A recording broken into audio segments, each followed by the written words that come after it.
Alright, so for some simple post-production, I'm going to go up here to filter, a camera raw filter. And here you can make slight changes to your render and adjustments.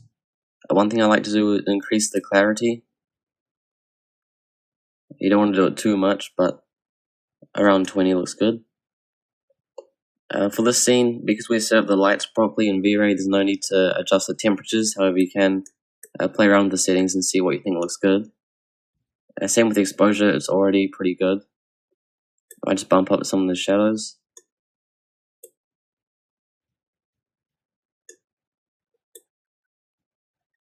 And just make a few adjustments on the other settings. You can also increase the vibrance to bring out the colors that we set earlier, to kind of bring it out a bit more, if that's the look you want to go for. So then you hit OK. And another thing is vignetting. So we use this gradient tool here, and then we'll set it to the black to transparent. And you just go around it. You can hold down Shift, and just add a bit of shadow to the corners. And make sure you're doing this in a separate layer as well.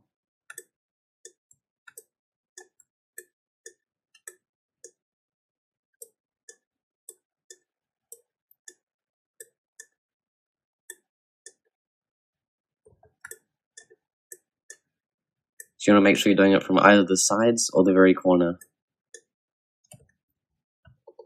And you can press Ctrl T to adjust it, so we don't want it to overpower the image.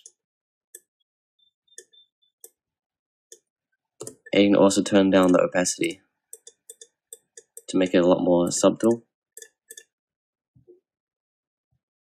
And there's our final image adjusted. You just go ahead and press File, Export as PNG, and then there will be your final render.